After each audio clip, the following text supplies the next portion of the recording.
I am somebody. I may be poor, but I am somebody.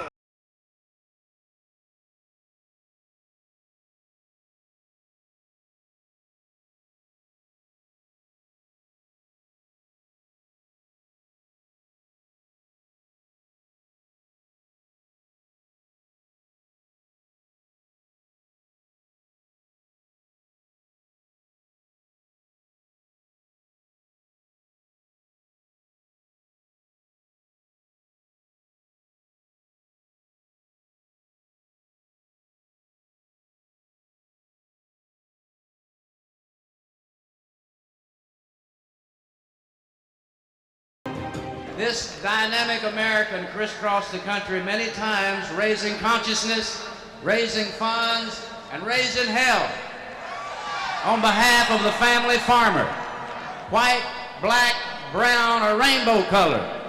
He's never wavered in his support of rural America. Ladies and gentlemen, the Reverend Jesse Jackson.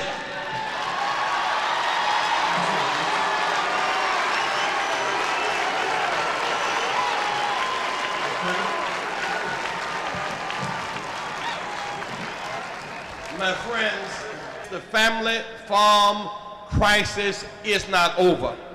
750,000 family farmers were driven from their land. Where did those farmers go? They did not go to urban America to find jobs. Where did those family farmers go? They're still on those farms. Land that they once tilled and developed, they are now sharecroppers on their own land. And all of us are affected. If you eat, you are involved in agriculture. If you are concerned as a human being, you're concerned about family farmers.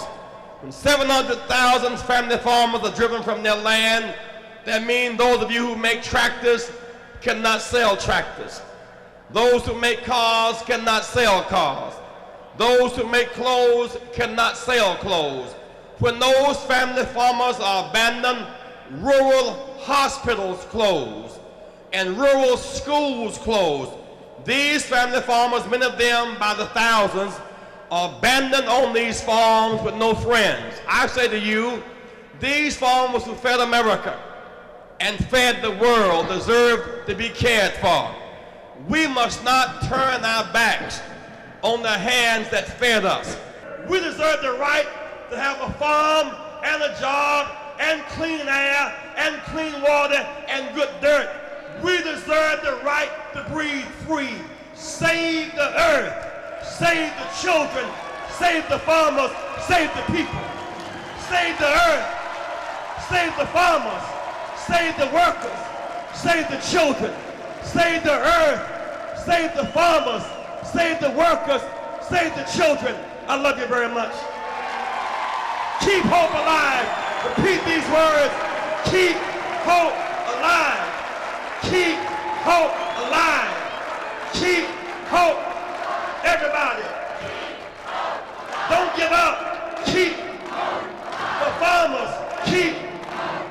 For environmentalists. For workers. For the children. Keep hope alive. Keep hope. Love you. All right, good morning, everybody. I'm Attorney Robert Patillo. I'm the Executive Director of the Rainbow Post Coalition Southeast region here in Atlanta, Georgia. I want to thank all of you for joining us in this conversation, our monthly Black Farmers Town Hall meeting. What inspired us to start these meetings was the pandemic when it hit, understanding the need for many people in the African-American farmer, producer, agricultural community to be connected with governmental resources in order to help level the playing field and build out the economic base for people in the agricultural community, which are often left behind and forgotten when it comes to governmental policy. Today, we're convening our first conversation of this year featuring a very well-esteemed panel. We have Mr. Joe Leonard, who's a former USDA official during the Obama administration. We're also joined by Georgia State Agricultural Commissioner Gary Black. And a little later, we'll be joined by Georgia Congressman Representative David Scott to talk about many of these programs. To begin, I'm going to introduce our first speaker, Georgia State Agricultural Commissioner, Mr. Gary Black. Mr. Black, thank you so much for joining us. Hey, good morning, Robert. I hope you're doing well today. We're just mainly, many of the people on the call are asking, particularly for Georgia farmers, what are some of the programs that are available for farmers who need assistance, and what are some of the public policy concerns that farmers should be apprised of going into 2020 or 2021? Good to see everybody this morning, and hope you're doing well. Hope everybody's being safe. We learned a lot during COVID about getting products to people. We saw, a lot of us went to the grocery store first time, and there were empty shelves, and that's not good for anybody. It's not good for farmers. Some of you who are producing products, it's not good for those of us as consumers as well. And it scared a lot of people. We got out in front of that in Georgia and tried to recover our fruit and vegetable market, our dairy market, with taking our Georgia Grown logo and program on the road and basically doing Georgia Grown to Go programs. And then right after that, you had the Farmers to Family food box program that kicked in. And I know my buddy Bobby Wilson's on here, and we were able to do some things together. But really, the issue there is what are we going to do next? How do we expand these farmers markets? How do we get some of you who are producers, anyone that's interested, more access to the consumer? We've got our state farmers markets. People are always welcome there. But how can we do some of these things while we're more direct to the consumer and keep more of that dollar on the farm? I proposed to Chairman Scott, and we're going to look in his district. In his congressional district, right now we're searching for 5 locations, basically, and I'm just going to use the term, Robert. A convenient. Let's say those maybe a convenience store that's out of business, that's not operating, but still is something that could be used, something that maybe still has cooling capability. We're going to look at doing with Chairman Scott. A series of what we call, what we've got it called right now, Georgia Grown Community Markets that would be EBT accessible, but also working with that group called Feeding America, where folks that maybe don't have quite as much access to fresh fruits and vegetables, they can work with Feeding America and actually get 2 for 1. If you're buying fresh fruits and vegetables and not Mountain Dews and Cheetos, you can get 2 for the price of 1. So it really adds value to the consumer, but also gets a market for our farmers. We want to keep you abreast of this as we try to develop it. We're hopeful we can do some things this spring, but if not, for the fall vegetable crop season, that's certainly on the drawing table. I'm going to turn the floor over to Chairman Congressman David Scott to give us an update on federal level programs for Black farmers and also any legislation that concerns the community that we need to be apprised of so that we can all be active in the political process going forward. So with that, I'll turn it over to Chairman Congressman David Scott. We have to deal with the discrimination charges, those areas where our African American farmers have not been dealt fairly with. We got to resolve.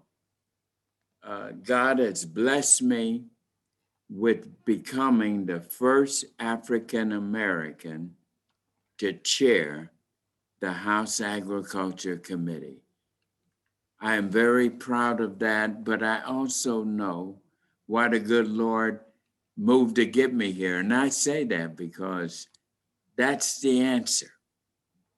At this time, for us to move to finally correct this imbalance.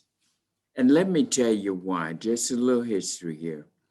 I was born on a farm in the rural area, in serious rural area, Aner, South Carolina, Horry County over there, on my grandfather's grandmother's farm.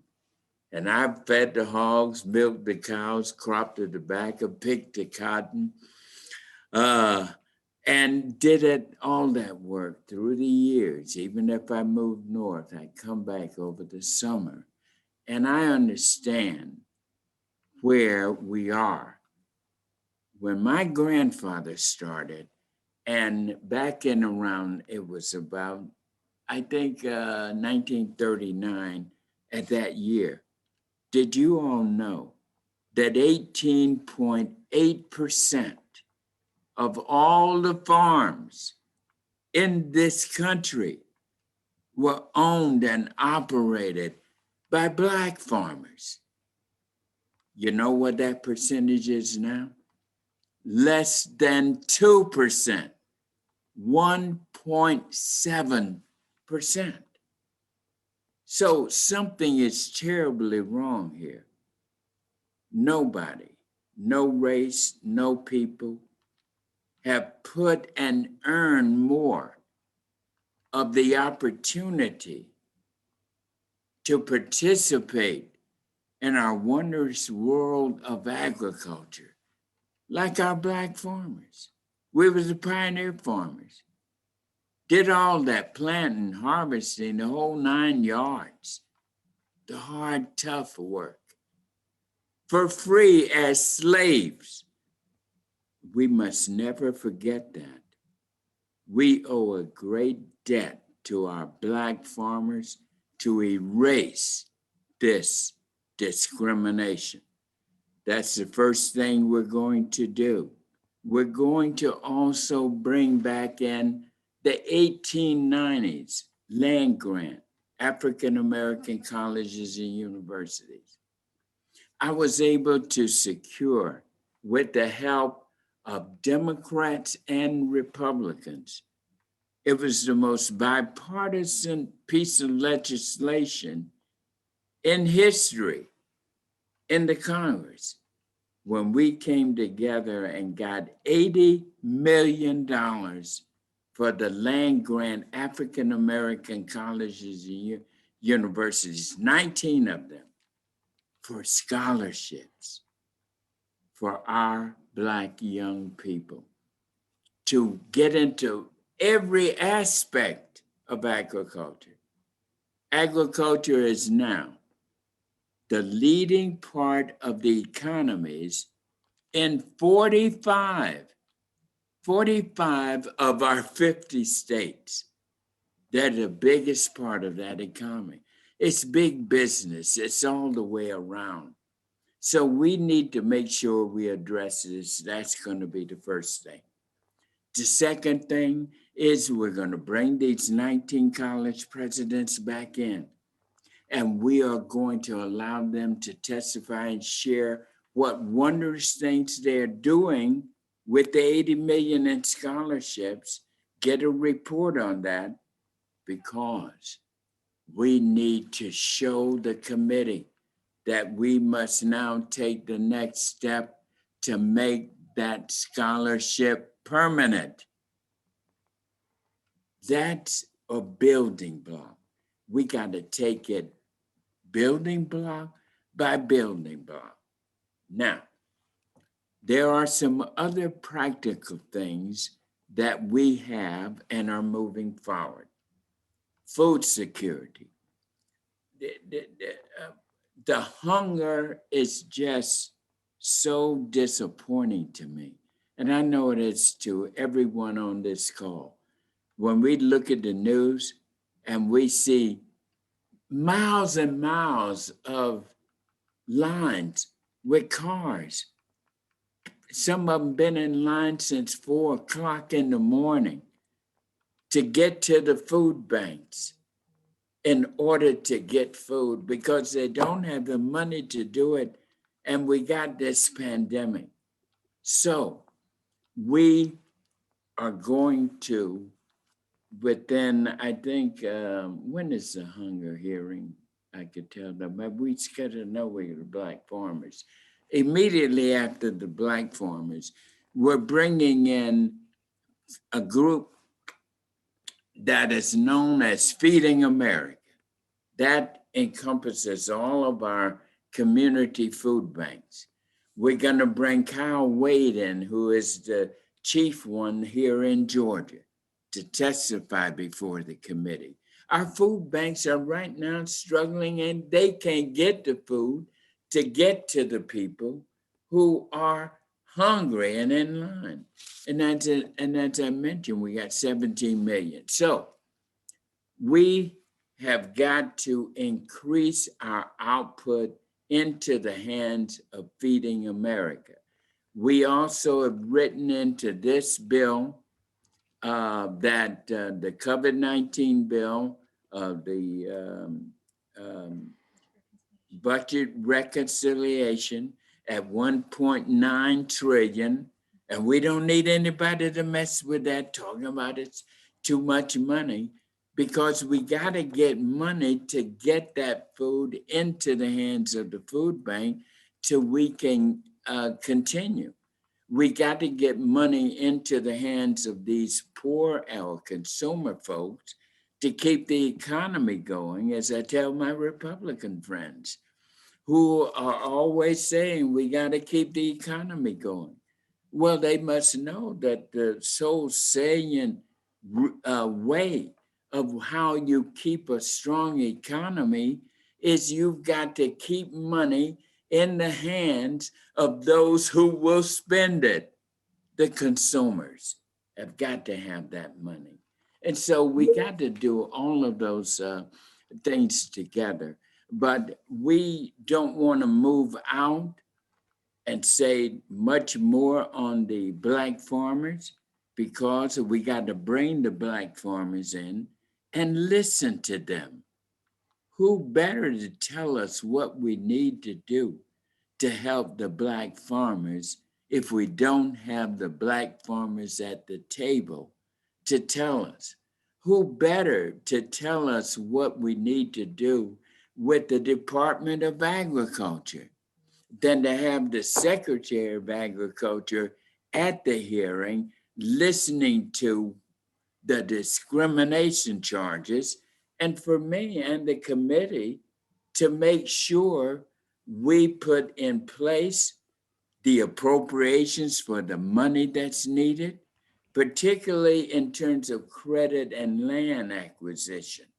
Many of our younger generation of African Americans now realize how valuable, how profitable farming is. So they're not running away from the farm anymore. They're not going up with the great migration that happened 50, 60, 70 years ago. They want to till the soil. They want to become farmers. In order to do that, we've got to get the appropriate amount of money into the hands of the beginning farmers so we can build that program up. We got to do the same thing and use the anchor of our 1890s. Finally, I want to say this, and I will end on this note. When my granddaddy told me that sometimes when you're in a room with a big audience and a blind person comes into that room, if you watch him, that blind person feels his way. He has his stick and his cane and he knows.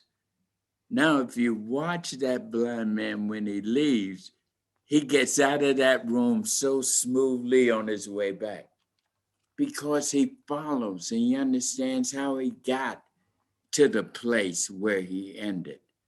And that's what we must do. And this is why I anchor so much of my help in terms of the 1890s. When the South was devastated after the Civil War, they lost almost 60% of their young men, but they had the land. That's why they called these schools land grant. They had the land, which means they had agriculture. But the anchor of that in Georgia was the University of Georgia. When 1890 came, they put Valdosta, same thing in Florida. but it was these land-grant colleges and universities that built up agriculture. We must do the same thing now with our Black land-grant schools and make them, because we can do a lot of things, but we have to have partners out in the agriculture communities who can help to deliver Black farms, can support them and have the mechanisms. And so I'm very delighted. We have an excellent team.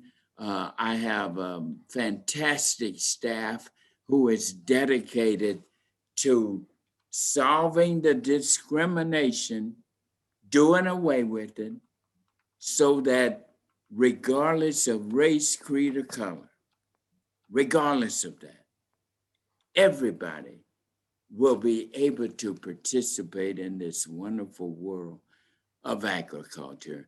And we are making this a #1 priority for the House Agriculture Committee. All right, I want to thank you so much for your comments, Congressman, Mr. Chairman Scott. We're going to do a quick pause and add Joe Leonard and Bobby Wilson to the conversation. We would like for all of you to join the Rainbow Push Coalition. If you have not done so already, you can go to www.rainbowpush.org to sign up for a membership so that you can be apprised of all of the panels such as this that we have and other upcoming events and be keyed in. We have our most power through unity, and the more of us that we can draw together, the easier it is to make changes in public policy.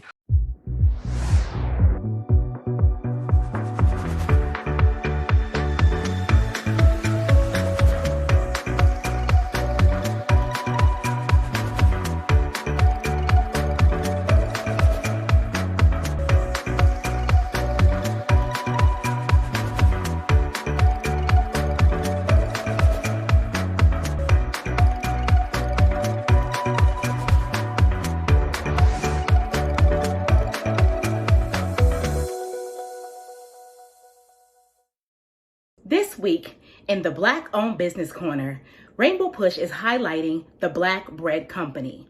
The Black Bread Company says that its mission is for family, and the deeply rooted traditions around our tables are the foundation for the Black Bread Company. We take pride in baking fresh goods to satisfy our customers, encourage creativity, and secure generational progression to sustain marginalized communities. I always say, like, every African American person, every person of color needs to go down every aisle in every grocery store, pick whatever you see. We have to start competing. You know, that's something that we have to do as a people, as a whole, as a collective.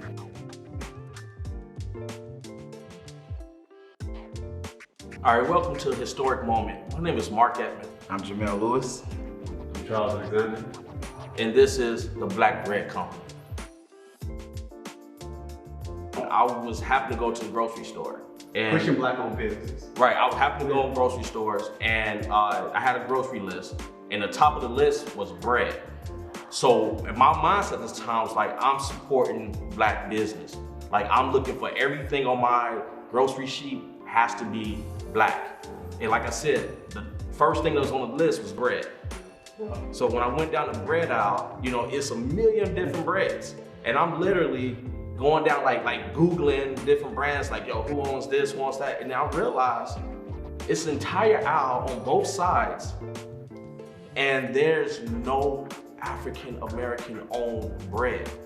And then with my frustrations, I called my brothers. Something that's so essential, you know, something like the basic of food. This is the basic that you can get, bread and water. And we don't have any type of representation or ownership at all. And to that point, the Black Bread Company is a family brand. So we, from our experiences, we are able to connect with families. We are able to connect with the importance of fresh bread in your household. Bread has been the lifeline of our families and of the edification of our bodies for generations. So the same bread that is going to sit on your countertop is the same bread that sits on my countertop. with my family. We are a social impact bread company, and we look to make a difference in communities, whether it be food deserts or just disenfranchised neighborhoods that don't have access to quality food. All that bread that we pick up, we donate that bread to different homeless shelters, to different food banks, to make sure that bread gets to where it needs to get right away. We do not let it sit for days before the people actually get it. So the moment that we pick it up is the moment that same day it should be given to a family right away. You know, we want to give as much help as we can give. You know, so that's important for us. All right, to support the Black Bread Company, you can visit us at blackbreadco.com for our honey wheat bread, our premium white bread, and also our merchandise as well. So if anyone is looking to get involved, looking to partner with us, you can find us at blackbreadco.com. And if you're looking for our bread in stores, you can request it at your local grocery. You can follow us on Instagram at The Black Bread Co. You can always shoot us an email at info@blackbreadco.com. You can find us on Facebook. We are The Black Bread Company. We would love to connect with you.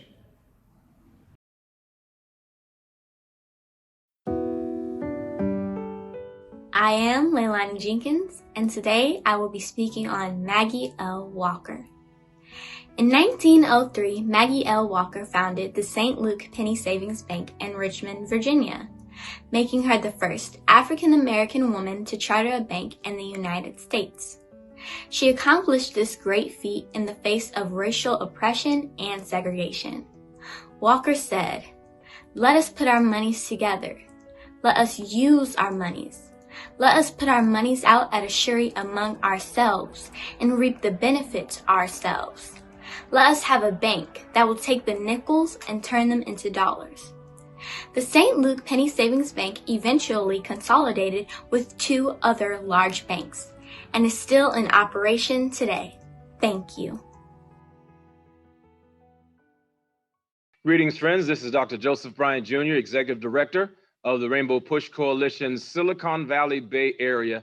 Happy Black History Month to everyone. We are so grateful to God for the continuous work we're able to fulfill under the vision and leadership of our wonderful leader, Reverend Jesse Lewis Jackson. We're thankful for Reverend Jackson's impact on all of our lives and what he means to all of us. And so we're thankful that in this Black History Month, we can consistently be reminded that we have living history among us. And so thank God for Reverend Jackson, and thank God for his continued strength and vitality. And we continue to pray for him, that God continue to use him in these days. That we need him, we need his voice, we need his vision, we need his direction. And we are so grateful for who he is and what he means to all of us. We're grateful that this past week we were able to have our fourth Keep Hope Alive event, which is a COVID community service town hall that we were able to host this week. We're so grateful for all of you that joined in. So many people from around the country sent us messages and responded to us as we went live that night, live streaming online, as well as those that had registered for the event.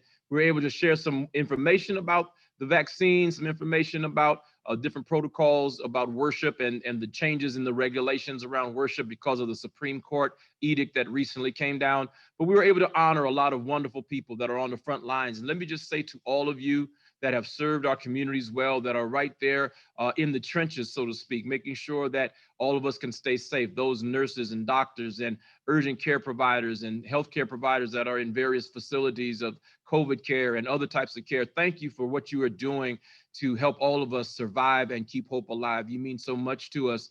We're looking forward to continuing to work together in collaboration with work that we're doing around the country in our various satellite offices. We're excited about the launching of a program in partnership with Comcast. We're going to be having Faith Tech Comcast Lift Zones. We'll be able to open our doors in various communities. We're looking forward to launching that in the month of March, where we'll have churches in our various satellite office areas that will be able to open their doors to the community. So children can come in and do homework and get online with their teachers, or have adults come in and look for jobs, or seniors that need to have access to high-speed internet we'll be able to open those in our satellite office. So keep your eyes on all of that work coming down the pike. You can always tune into Rainbow Push SV, siliconvalley.org. And we have updates there regularly about that work. We also are going to have training in the month of March for pastors and their staff. And let me say to you,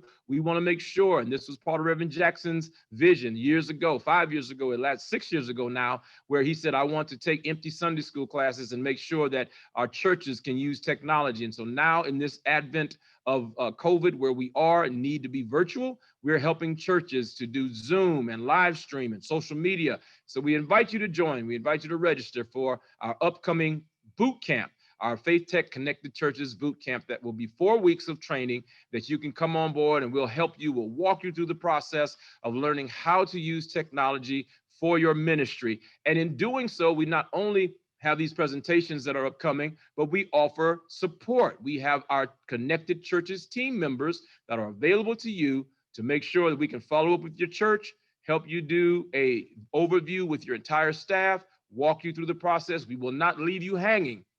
After the boot camp, we'll make sure you are ready to move forward. We're praying that doors will begin to open more, but in the meantime and in between time, we're going to do the best we can to provide virtual support. And in that same spirit, I'm honored to honor and recognize another one of our African-American entrepreneurs that is doing a wonderful work with a product called eBless, a product that can bless the faith community. And so John Matthews, the CEO, founder, and the genius behind eBless is going to share a little bit of information with you as we highlight him during this Black History Month, recognizing the entrepreneurial spirit and the impact that he's having. Want to support him and want to celebrate him during Black History Month. Here is John Matthews and eBless.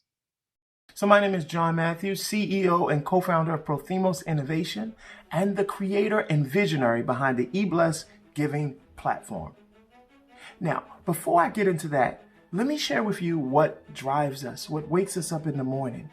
You see, in everything that we do, we exist to build a bridge between underrepresented communities and economic prosperity so that more people have true access to the transformative power of opportunity. We do this by empowering churches, yes, churches, to maximize and optimize their impact potential using technology.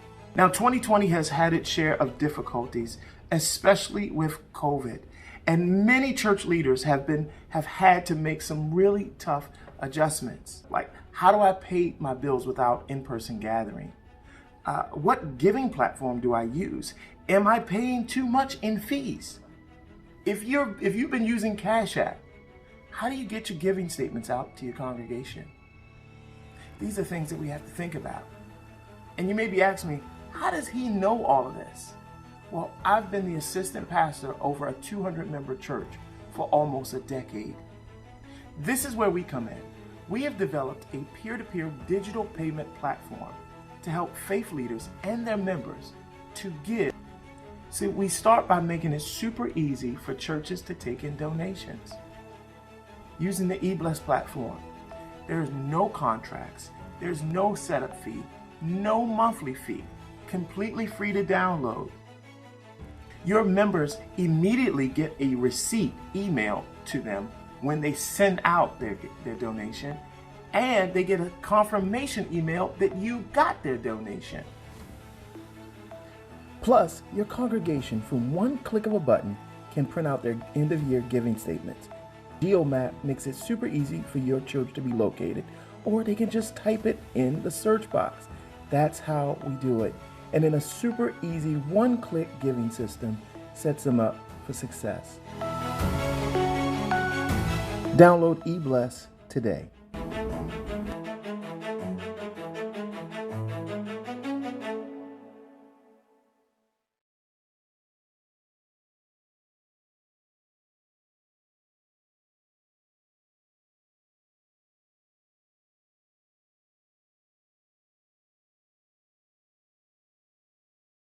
Greetings, I am Dr. Sonia Whitaker, National Education Policy Director for Push for Excellence, and I am thrilled to invite you to attend our next free national virtual town hall discussion, which will take place on Thursday, February 25th, beginning at 6:30 p.m. Central Standard Time.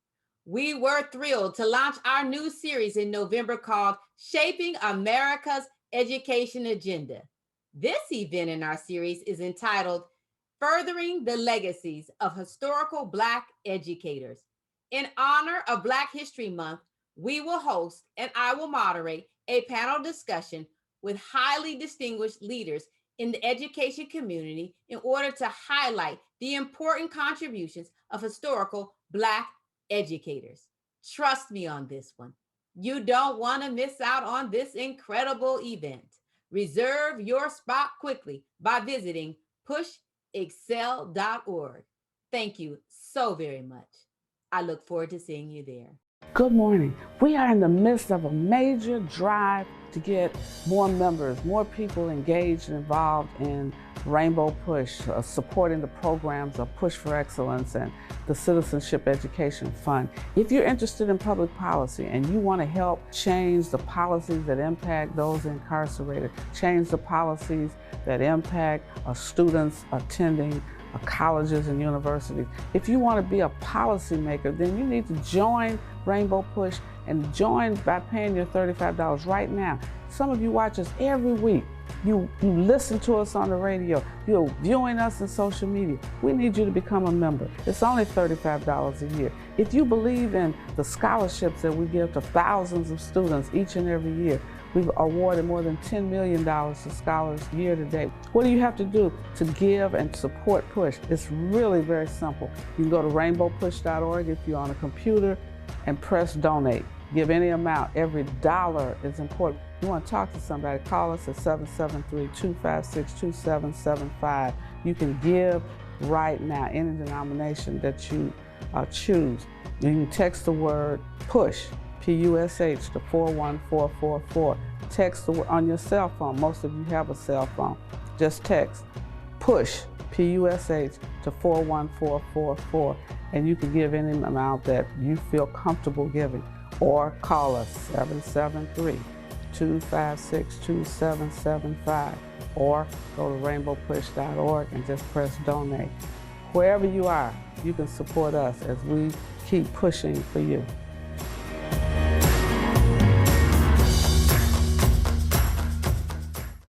Metro Atlanta Urban Farm would like to thank Rainbow Push and Reverend Jesse Jackson for this opportunity to share with farmers across this great nation of ours. Metro Atlanta Urban Farm has put its focus on agriculture, growing food, education, training the next generation, and taking care of the environment. And most of all, making sure that we leave this earth in better shape than what we found it.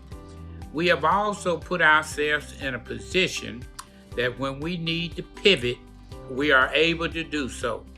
A good example would be COVID-19. During COVID-19, Metro Atlanta Urban Farm fed more than 20,000 families across this great nation of ours. I would like to leave you with these words. Metro Atlanta Urban Farm believes that farming is more than planting a seed and watching it grow. It's about education. It's about training. It's about teaching. It's about understanding the importance of the therapeutic value that comes from working in the soil. Metro Atlanta Urban Farm and Community Garden, we are about building stronger and healthy communities across this great nation of ours. Thank you, Reverend Jackson. So to begin part two of the discussion, we've added Mr. Joe Leonard and Bobby Wilson to the conversation. Joe Leonard, former USDA official under the Obama administration. Bobby Wilson, who is an urban farmer here in the Metro Atlanta area. So we're going to go to Joe Leonard very quickly, and then we're going to go to Bobby Wilson to present some questions from some of our farmers. Mr. Leonard, I'm going to turn the floor over to you. More than anything, I think it's important to start off by saying that, you know, I even said, and Mr. Black will tell you in one of our last meetings, I said, I've never seen folks in a state that work so well together than Georgia. I think I even told you it was a somewhat of a Georgia mafia, regardless if it's Democrat or Republican, they work well together and have worked well together at agriculture. And Georgia has led the way.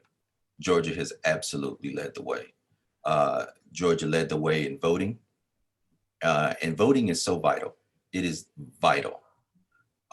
If folks don't vote in Georgia, frankly, throughout the nation, but then lastly, in Georgia, and let me specifically say, if African Americans don't vote, you have 2 African Americans on the Senate Ag Committee. 2, one of them from Georgia. You have the chairman of House Agriculture from Georgia. You have the subcommittee chair on agricultural appropriations from Georgia. Voting works.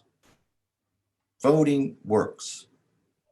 Voting works. And more than anything, because African Americans have voted in the numbers that they have,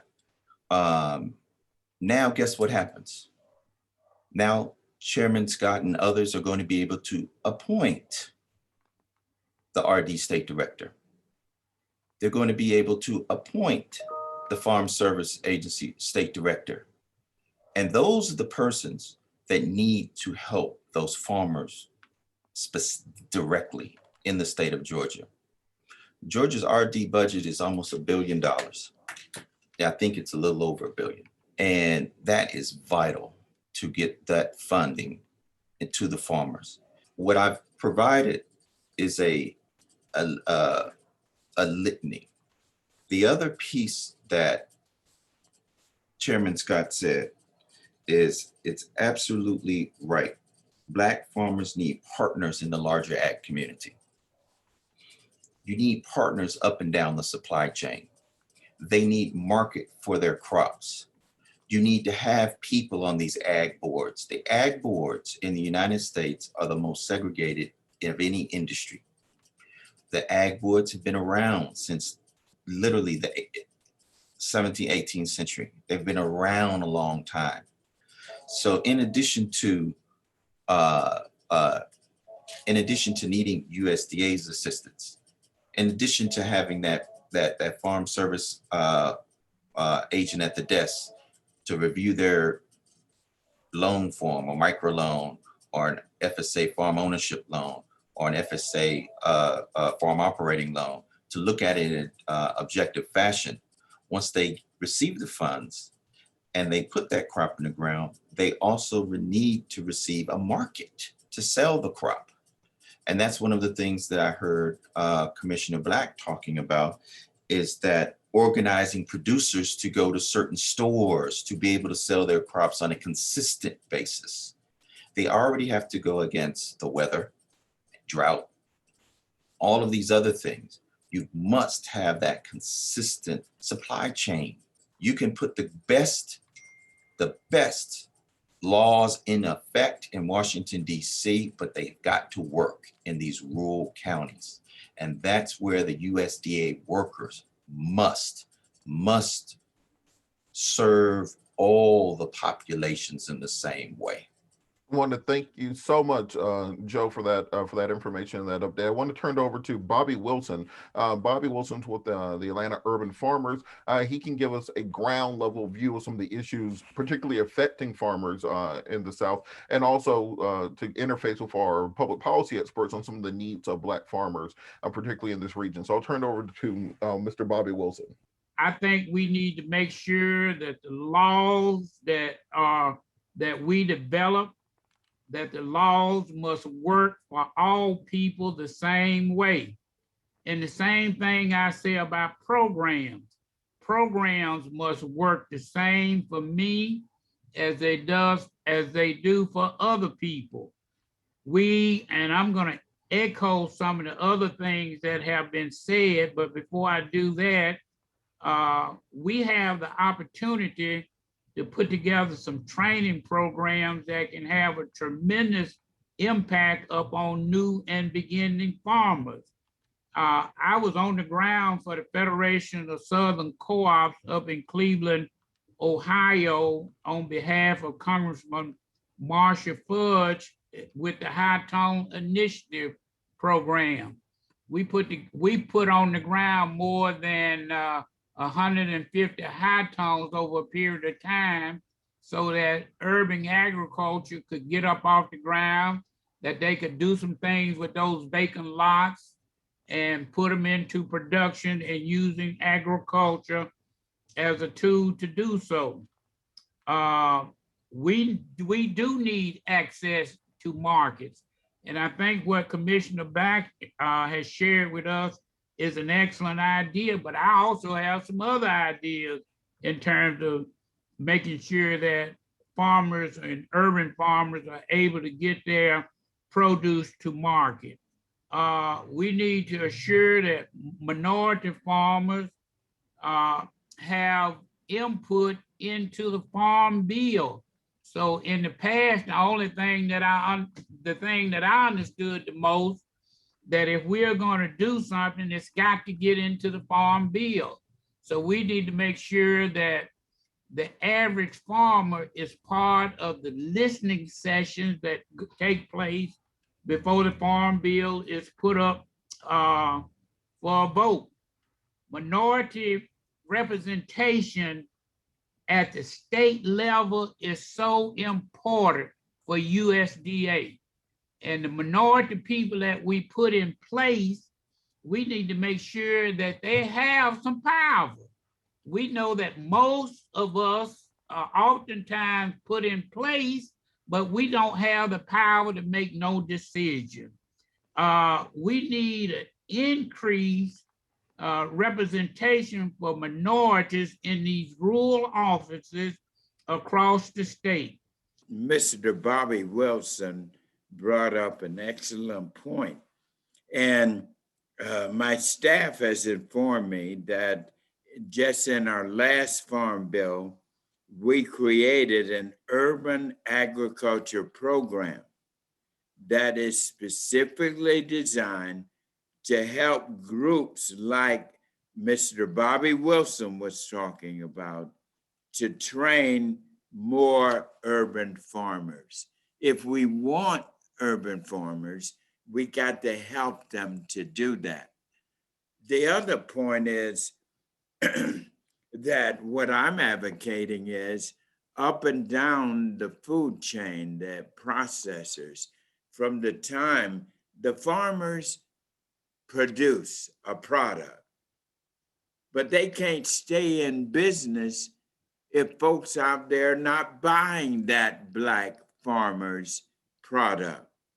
So we need to move to give some incentives to various points on the food chain, on the processing chain, on the cotton chain, wherever that apex is, where the farm's product is sold to the market that moves it on down after the farmer has done his work. So this is one of the things that I will be bringing up in our Black farmers hearing, not only dealing with discrimination, with programs and access to that, but we got to do more. Farming is a business, and that farmer needs to have a market there available with which to sell his product. People don't come as much as they may have one time, go out to the farm and buy directly a bottle of milk. Or I remember back in the farms, we used to have what we call hog killing season. And as you know, Commissioner, hog killing season is about right now. We're back in the old country farms. This was seen to go kill the hogs. And we'd have pig feet there to sell, chitlins to sell, the whole 9 yards. People would come by at that point. But it's not like that anymore. So we have to look at the farming to see how we can increase the money making, the turning of the profit, not just the number of farms. And then we also have to look carefully at programs to make sure that we're not overdoing the process of helping our farmers. For example, we have a bill in now, I think we need to watch, which says we're going to pay off the Black farmers' loan debt. That's wonderful. But what we don't want to do is pay off that debt. Then the farmer ain't got no debt. He'll go and sell the land to a white farm. Some of that is happening. So we got to make sure that as we move these programs, we are growing Black farmers.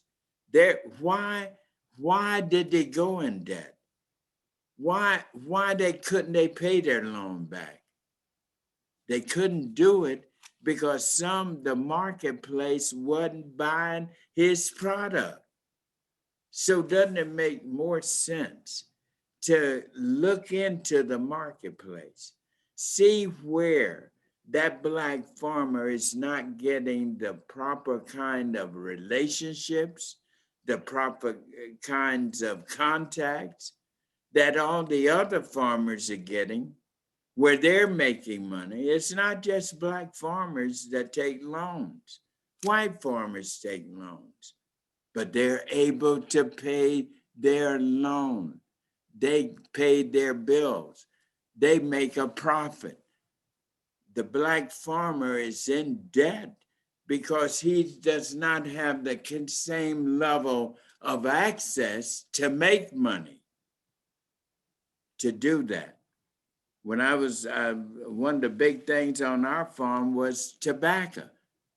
We had to plant that tobacco, sucker that tobacco, crop that tobacco, take it to the barn, string that tobacco, load it up into the barn, cure that tobacco. We had to grade the tobacco, tie it up, put it on the mule and wagon, and take it to Mullins to sell that tobacco.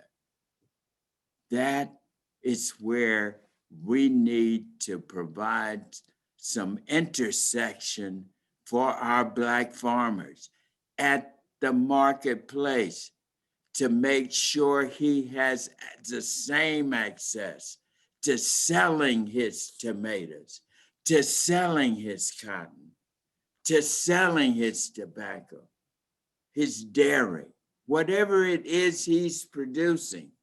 He needs to have the same access to get paid for what he is producing. And so that's my old business hat. I got my MBA from the Wharton School of Finance, as you may know, at the University of Pennsylvania. Commissioner, you know all the stuff we did down here when I was in the state Senate, chairman of the Senate Rules Committee. You have to go in and part those waters to make sure our Black farmers are getting the same opportunity and the same way of selling their product that our white farmers are getting. That is where there is a knot. There's a reason why these Black farmers are in this debt. Paying off the debt for them is a wonderful thing, but if you don't do anything else to address the problem of why they're going in debt, then we got a problem. So we've got to find a way to help with that, and that requires working with you, Commissioner, and working with all the agriculture commissioners because you deal with the entire marketplace.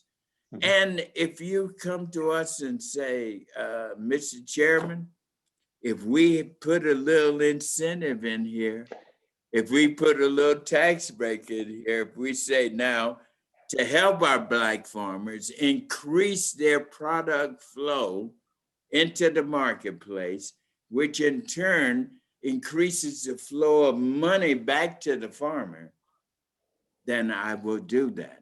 Those are the kinds of opportunities that I'm looking to do.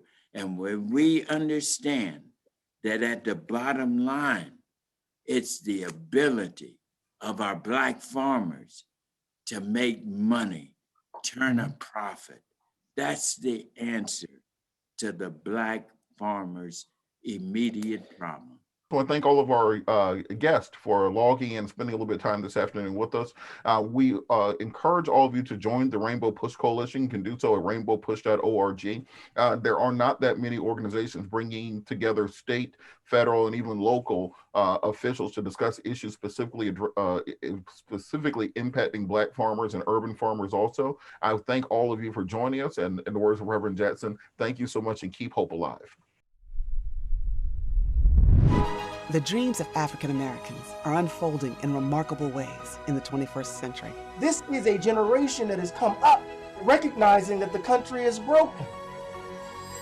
Voices of the movement. Dr. Kim, I went to jail with a group of 7 students, July 17, 1960, almost 60 years ago. We never stopped moving. I lost a few jail cells and death. We never stopped moving.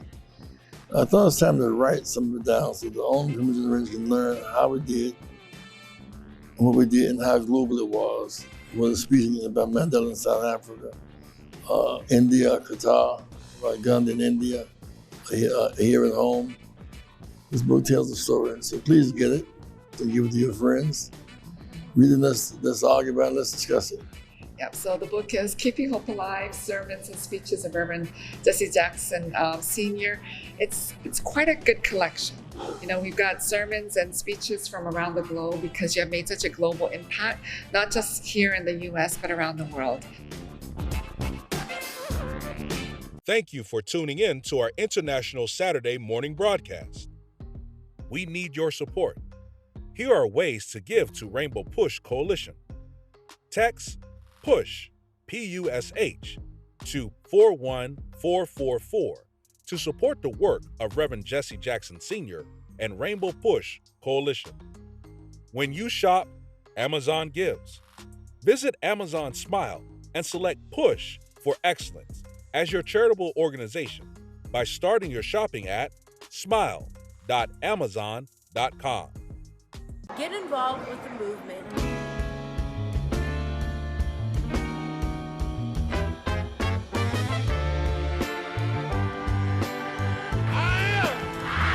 Somebody. I may be poor, but I am somebody. Join the movement. If you're not a member, become a member. I am somebody. Fighting the most important battles for freedom and justice for all. You made us change. Oh, trying to bring closer. Join Rainbow Push. But you're not pushing me away. Join the movement.